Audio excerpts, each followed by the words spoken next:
muraho neza nshuti zanjye nanone nagarutse nari mbakumbuye cyari igihe kinini ntaboneka ariko reka mbabwire naje nkuko mubizi nk'ibisanzwe ni ibiriho nibyo bitugaruye ibiriho by'uyu munsi noneho ni episode ya 10 wambaza ngo title ivuga gute.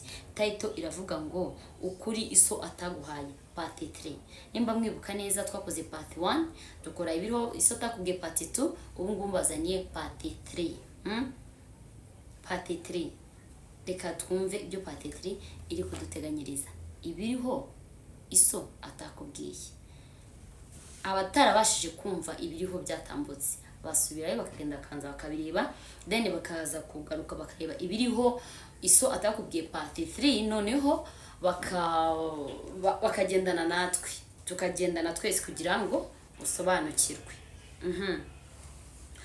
Hano hari ubukana bukenewe imyitwarire ishyira imbere ibikomeye.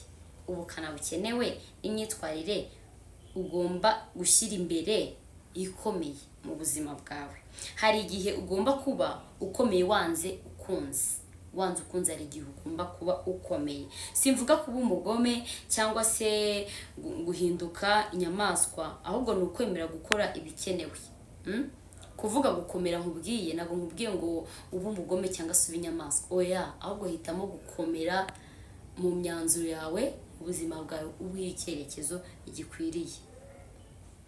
Niyo byatera abandi kutishima, niyo byatera abandi kwibaza, niyo byatera gutuma bagufata nk'umugome mu nkuru zabo, bakajya bavuga ati yeno wani ni umugome, akora ibi nibi, umva bareke.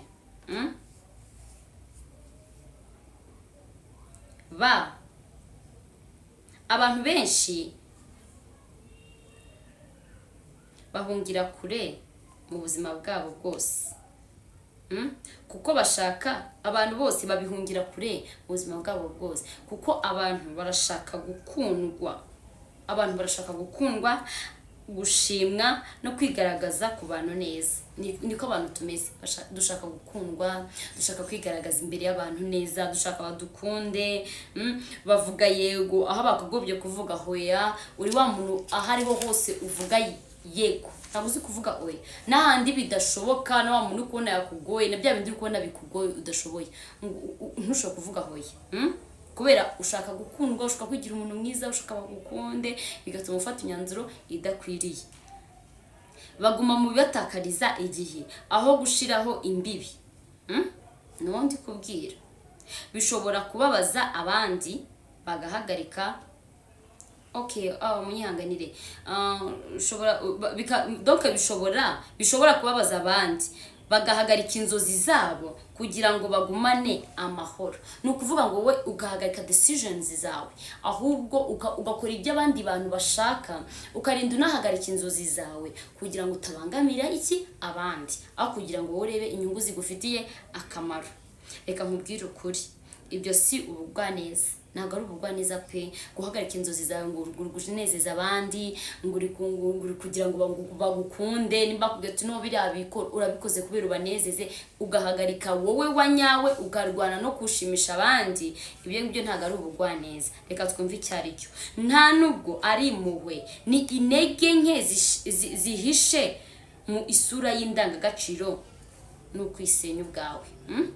Hagaru kuba uri umwana mwiza, ahubwo nuko ni intege nke ufite, ariko intege nke ziri mu ndangagaciro. Donc uzi ngo nizo ndangagaciro, uzi ngo kuba wumviye nibyo byiza, abantu baragushima, uri umwana mwiza, ariko izo ngizo ntabwo ari kubwana bwiza, ahubwo uri umunyantege nke pe.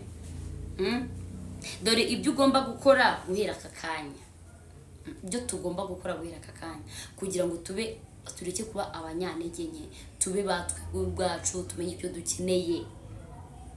Hagarika abantu bahora bapfusha ubusigiye cyawe n'imbaraga zawe. Duhagarika abantu badutera umwanya.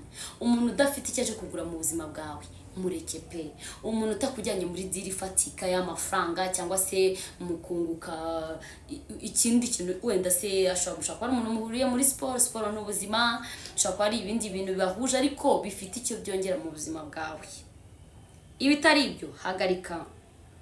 Itegure gutandukana n'ikintu cyangwa umuntu utagufasha gutera imbere, niyo yaba ari mu buzima bwawe kuva kera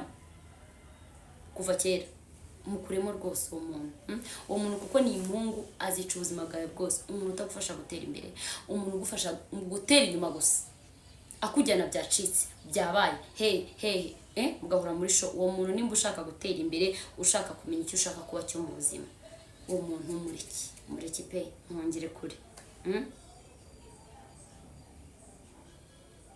Akira ko hari abantu uzatera kwibaza cyangwa kubabaza. Ntabwo ugomba gushimisha abantu bose. Umva ko hari imyanzuro imwe n'imwe uzafata ikagira bibabaza nkuko nyuma izagira binezeza, ariko ntabwo ugomba gushimisha bose. Menya ko umwanzuro wafashe hari aburi bishimishe, hari n'aburi bababaza. Wowe mwanzuro nimba ugufitiye akamaro, kuko hari igihe nanone ushaka gufata imyanzuro mibi y'ubuzima bwawe, abantu bagatangira kukugira inama ntubumve ngo no ngo ndakora ibyo nshaka, kandi mu by'ukuri ibyo bintu ushaka ari bibi. Nabwo hoya, ahangaha turi mu buryo buri positive, mu buryo bwo gutera imbere, mu buryo bwo kumenya icyo ushaka mu buzima. Nibwo wirengagiza babandi bari kugusubiza inyuma. Nawe wa muntu uri kukugira inama ari kujyana mu bintu byiza, uwo ahubwo niwe wanyawe wagakwiye gutega amatwi. Akira ko hari abantu bavuga ko uri nyamwigendaho, nyamara si ukuri, ahubwo uzaba uhitamo wowe ubwawe. Hitamo wowe ubwawe, umenye ikigufitiye umumaro, umenye icyo ugomba gukora. Abantu benshi batekereza ko gukundwa bituruka kuba bakundwa n'abantu bose, bishimirwa n'abantu bose, ariko menya ko atari byo. Ntabwo kuba uri umwana mwiza, ntabwo kuba wakundwa ari uko abantu bose bagukunda, ariko abantu bose bakwishimiye. Hoya, hari n'abakwishimiye kubera ko bishimiye ko bakuyobeje ukemera kuyoba. Hari n'abaza benshi kubera ko bari kubona ko urabagurira nyine, ubaha inzoga bakanywa bakishima, bakagushagararira pe, bakagukunda bose. Ntabwo bagukunze, ahubwo ari igihe baba bagukundiye ubugoryi bwawe, kandi wowe ukagira ngo niko ukunze kuko uri kubona ukikijwe n'abantu benshi, ahubwo bakaba bavuga ngo abantu bankikije ese ni abanyabo, ese abantu bankikije nabo dufatanya mu iterambere iri n'iri. Ibyo bintu ukabimenya, nibwo uzavuga ngo ndi kumwe n'abantu banyabo. Ntabwo ari kuba wakundwa, ntabwo ari uko ukikijwe n'abantu benshi, ushaka gukikirwa n'abatari abanyabo. Ariko menya ko atari byo. Abantu batsinze kuko bakoze amahitamo akomeye, birukanye abantu batari gukora neza mu buzima bwabo. Bareka ubushuti bwabatakarizaga imbaraga ku busa. Kamubwire dute inshuti mbi bene data, abajene bagenzi banjye, dute inshuti mbi. Birareka mbabwire nta kintu kiba kiryoshye nko kubaho wenyine. Kubaho wenyine atari ukuvuga ngo wabuze inshuti, atari ukuvuga ngo wabuze abantu baguhaye ploti, atari ukuvuga ngo wabuze irinyi. No, kwikunda. Uyu uri wenyine utangira gutekereza ibintu bigufitiye akamaro. Mu gihe uri mu bigare wagiye, nta mwanya ugira wo gutekereza ikintu cyakwikura hamwe kikakugeza ahandi. Ariko hitamo kubaho wenyine atari uko ufite irungu, ahubwo ari uko uri gukora ikintu kigufitiye akamaro kurusha ahandi wari kujya.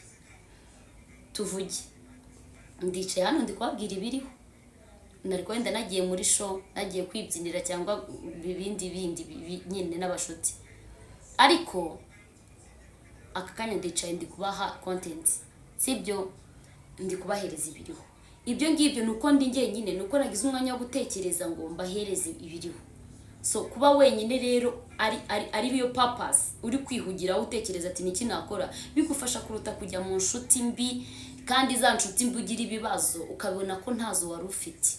Hari umupapa wigeze kumbwira, twahuriye ahantu nyine sinzi twita tuganira, anjambwa ati mwana wa ni uzirinde ibigari, nuracyari muto, ariko reka nkubwire uzirinde ibigare. Ati ngewe iyo ntagira ibigare, n'umupapa ukuzaje ko afite 50 na 60, ngo ngewe iyo ntagira ibigare ngo ntago nari kwa ndi uyu nguyu, ngo nari kwa ngo ndi umukire cyane, ngo nari kwa ndi ku rundi rwego. So rero nahise mvuga kumbe bya bindi niko bimeze.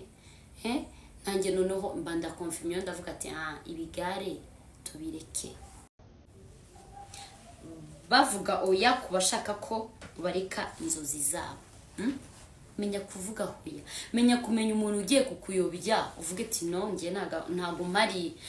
Tumenye kuvuga hoya biratugora pe. Nukuri nanjye ndimo rwose hari igihe kuvuga hoya bikugora, ariko byibuze uzi ko kuvuga hoya bikugora hari igihe utangira kubyitoza. So namwe mugerageza mu byitozo nkuko nanjye ngerageza kubyitoza. Tumenye icyo dushaka, tumenye guharana inzozi zacu, tumenye abatajyanye n'inzozi zacu, tumenye kubareka no kubahakanira mu buzima bwacu. Batandukanye n'imibanire yabaherezaga ihumure.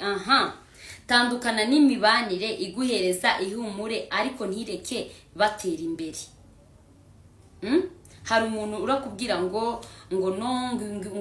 doka ihumure ridafitutse umuntu ugasanga aguhereza courage pe, ariko izo courage ariko kumasika ari izo kukubeshya nta kuri kurimo nyine, ukabona ko ni ya nshuti irajyana nawe ahugiye, ni ya nshuti itaguchallenge ngakubwira ati ibyo bintu sibyo, ahubwo ni ya nshuti irabwira tujyaha ngo twagenda, ikaba itaguchallenge na rimwe kubera ko nyine ntacyo biyibwiye, ishaka niyo kuyobya gusa.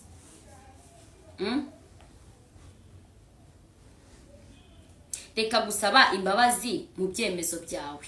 Reka nkubwire, mu byemezo dufata hari abantu nyine bibangamira, kubera ko umuntu atari gutekereza nkawe, kubera ko umuntu atari wowe, atazi wowe naho ushaka kujya, aratangira nyine kubuzi. So uwo muntu rero mu gihe wowe uzi icyo ushaka, uwo muntu wimuha ubusobanuro bw'ubuzima bwawe, wimuha ubusobanuro bwa gahunda zawe, kora ibyawe. Ntunamusaba imbabazi z'ibyo wakoreye ubuzima bwawe. Mu gihe ubuzima bwawe ari ibyiza hano, ntabwo turi mu bibi, kuko ushobora kuba uri mu mafuti bakakugira inama aho ngaho umva.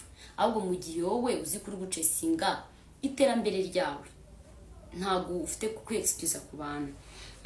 Reka gusobanurira abantu badashobora kukumva. No, ntabwo ufite igihe. Reka gusobanura imbibi zawe ku bantu batazubaha. No, nimba umuntu atubaha ibyo urimo, mureke ukomeze ibyo urimo mu gihe uzi ko bizakugirira akamaro.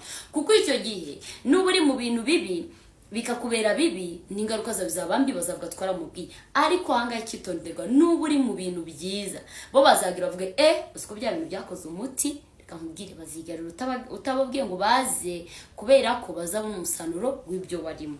Ariko mu gihe bitaratera imbere, bareke focusinge mu byawe. Reka guhitamo ibyishimo by'akanya gato kurusha igihe kirekire. Yes, duhitemo ibintu birambye. Iyo nshuti uri kwanga gutakaza kubera ko uri kuvuga ngo kano kanya ngo nindeka ngo kumva ngo ibyambwiye ngo ndamubura, reka nkubwire mubure kuko ari gutuma wowe ubura ubutunzi bwawe bw'igihe kirekire. Kandi n'ubundi uwo nguwo abazagusiga, kuko umuntu ushaka uzi ko muzagumana ntabwo yakwanga ikintu mu by'ukuri kidafite icyo kigutwaye kandi kiza kuri wowe kandi kikunejeje, ahubwo aragusapotinga. So utagusapotinze rero n'ubundi mukuri mu buzima bwawe, kuko n'ubundi wamureka utamureka azijyana. So menya wowe icyo ukeneye, wowe cyambere ubwawe. Ubugwa neza butagira imbaraga ni ukwisenya. Impuhwe zidafite imbibi ni ukwiyahura. Reka kwiyahura, shiraho imbibi, wihera imite mu byo ukora byose. Wihera imite n'abantu tubana nabo, tumenye ngo turabana n'aba, turekane n'aba. Uyu tuvugana ibi bitewe ubuzima bwacu tumenye kubukontorora. Ahangaha rero noneho tugiye kureba kwisubiraho ukica wowe umunyantege nke. Bajene, nanjye ndi kwibwira ariko namwe ndi kubabwira, kuko twese biratureba. Nanjye nubwo ndi kubivuga ntabwo ndi perfect, ntabwo ibingiye mbyubahiriza, ariko ndi mu nzira yo kugerageza kubishobora, kuko birakomeye. Ariko iyo umuntu yabishoboye bimugirira akamaro kenshi pe.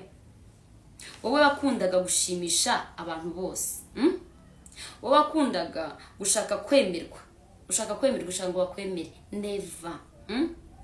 wahoraga wirinda amakimbirane. Mbese no kuvuga ngo ukavuga ati no navuga iki ngiki umuntu akamfata ukundi, ushaka kwirinda amakimbirane wo yaringe udashaka kugaragaza ikintu kibi kiri ngo bitagenda ukundi, witwararika wibomberetse. Uwo wowe agomba gupfa. Uwo wowe udashaka amakimbirane, uwo wowe udashaka yuko abantu bakubona nabi, uwo udashaka wo kuvuga ngo baragira ngo iki, nshuti yanjye, wowe agomba gupfa. Kandi sejo si ubutaha, ahubwo agomba gupfa none. Agomba gupfa uyu munsi. Nimba uzi icyo ushaka kuba cyo n'icyo ushaka kugira mu buzima bwawe, nimba ushaka kuzuza inzozi zawe, ukagera ku nzozi zawe n'iki Imana yakuremeye kuba cyo. Ntushobora kuba umunyembaraga mu gihe ukifatanya intege nke.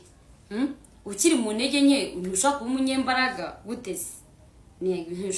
Ntushobora kubaka ubuzima bushya mu gihe ukibereye mu gicucu cyo wari we mbere nari mfite izi nshuti mbere subwo ndazireka zivuge ngo ziravuga ngo nsigaye nirata, ziravuga ngo narirase nsigaye izi nshuti zanjye za kera ndazireka kandi ubona mutakiri ku rwego rumwe, ubona ari zo kukuyobya gusa.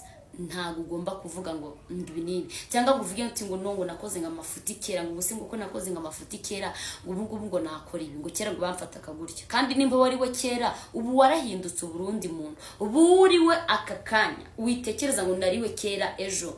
Abo bari kuburi kurebera ngo ejo hashize bareke bazongera bakumve ubu ngubu noneho uzumvikana mu matwi yawe uri umushyashya. So wikomeza guta igihe utekereza ngo ejo ngo nari uyu, ngo ejo ngo nari uyu, ngo bikurimite kuba uwo ugomba kuba we muri ubu ngubu, muri present, muri kano kanya.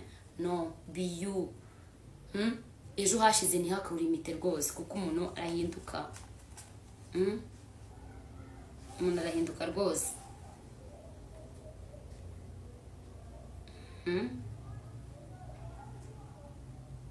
Ntushobora kubaka ubuzima bushya mu gihe kibereye mu gicucu cyo wari we mbere. Abantu benshi baguma aho bari kubera bakiziritse ku bya mbere. Nari maze kuvuga, urakiziritse ku mateka yawe, urakiziritse ku mateka y'umuryango wanjye. Mu rugo nta muntu ujya ukira, mu rugo ntidukiri iwacu, nta muntu wakize. Ukagenda ukakira ubuzima bw'iwanyu, ukakira nyine kujya kumesera abantu, ukavuga ati niko kazi nzakora. Kandi wagenda ugatangirira ukareka kumesa, noneho ukagenda ukajya Nyabugogo ugacuruza agataro, ejo ukaza ugacuruza ikindi, ejo tukabona ufite doka. Wivuga ngo iwacu ubundi ko tumeze. Oya, iwanyu byahinduka ubishatse, ukabigiramo uruhare, ugafokasinga. Ntabwo byoroshye pe, ariko ni intambara nyine ugenda urwana. Kandi iyo wifatanije n'uwo wa mbere bihinduka gereza wiyubakiye ubwawe, ukayifungiranamo imbere. Bihinduka gereza wifungiranyemo ubwawe, ukajyamo imbere ugasanga wishize muri kasho wowe ubwawe.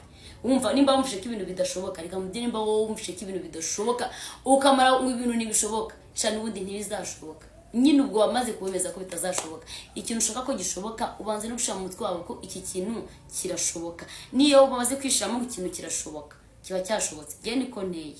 Iyo nishizemo ngo ikintu ndakigerageza, kitagikunda kandi ngipanga mba nzi ko kitazakunda, ariko kuko mfite ubushake no gushobora no gukora, byose bihita bikunda. Umuyobozi agomba kwisubira. Hano haravuga ngo Machiavelli niwe wavuze ati umuyobozi agomba kwisubiraho uko ibihe bisaba, atari uko ari umunyabinyoma, ahubwo ari uko guhinduka ari ukurokoka. Umugabo uhinduka niwe utsinda.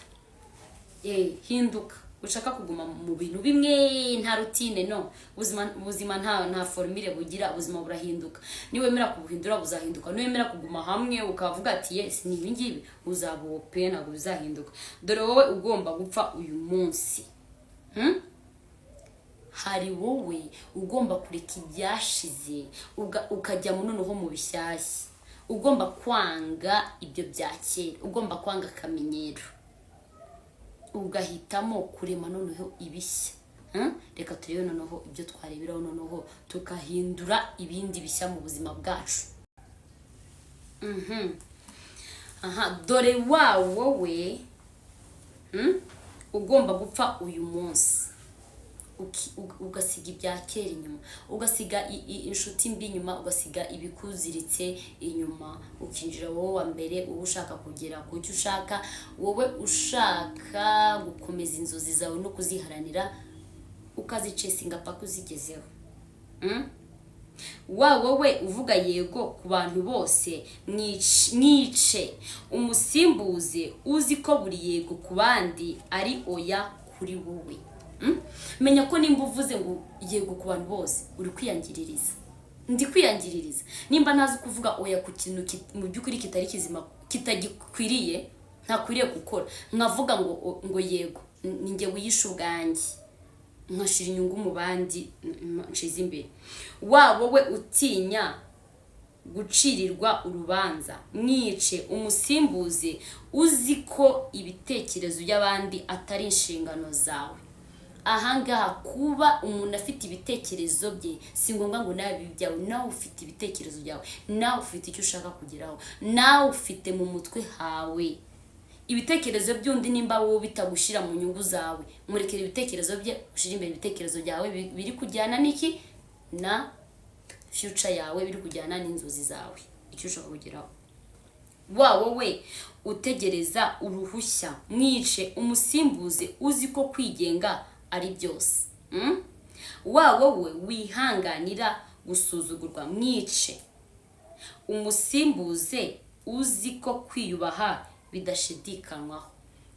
Niko bimeze.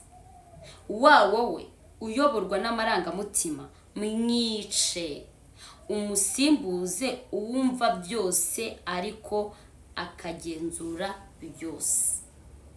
Amarangamutima yego aratuganza, si abakobwa, ariko tugerageze tuyarwanye. Amarangamutima nazajyaza, ariko byibuze kuko ariko twarimwe, ariko tujye tugerageza noneho dushiremo basi ubwenge. Uvuge se amarangamutima ariko se ahangaha nibyora, byibuze dushire ku munzani turebe ikizima, dushiremo akenge wenda gake turebe, dukompare kugira amarangamutima atatujyana mu bintu tuzicuza cyangwa tugasanga twaribuze ubwacu.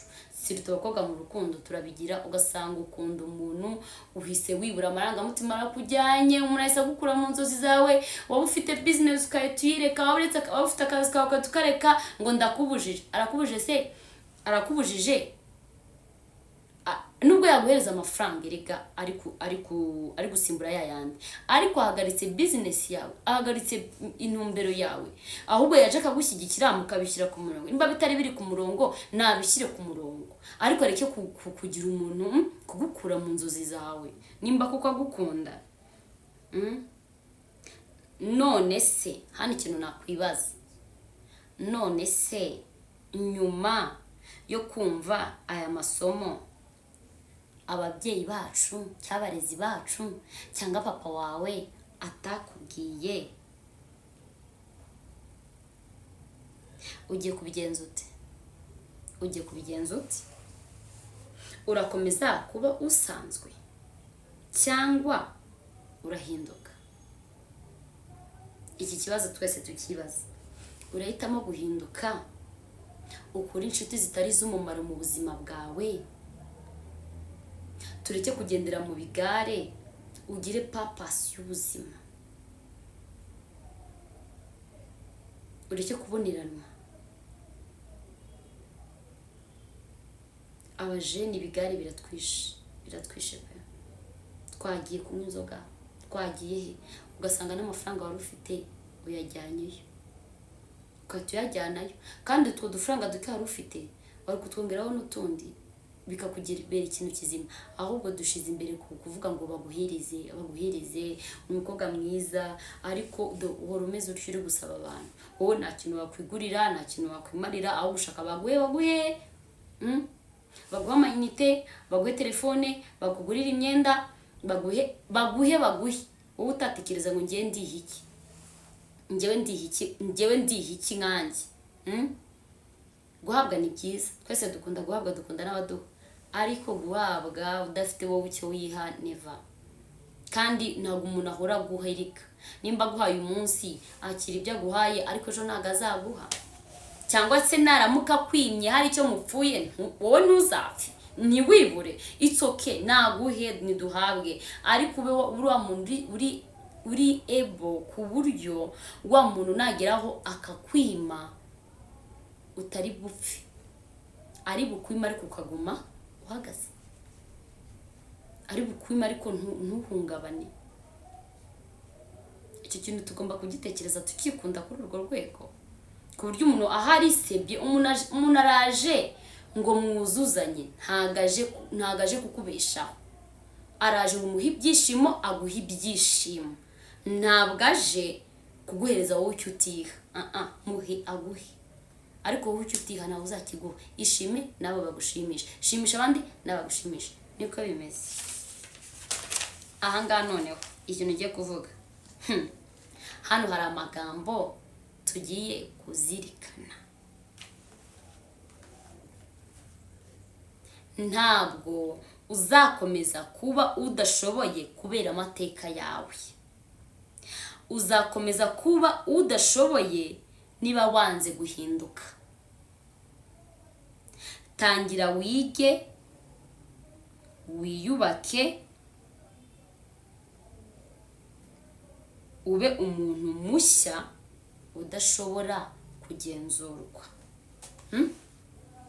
Udashobora kuvuga ngo umuntu ngo aze ngo avuge ngo nongo nkumariye iki, ngo nimba ngo nkikwimye ngo noneho ngo kubera ko ngo utakoze ngo iki ngiki ngo nanjye ngo ndetse iki, kuvuga none ndapfuye. Ukahita ukora ikintu udamanyije n'umutima wawe kubera ko uwo muntu udashaka kumuhomba mu buzima bwawe. Oya, umuntu mubane kubera ko agushaka, kubera ko umushaka, atari ukuvuga ngo ari kugukangisha ngo nongo nudakora ibi ngo ntabwo nzaguhahira. Nabireke noneho wowe wihahire.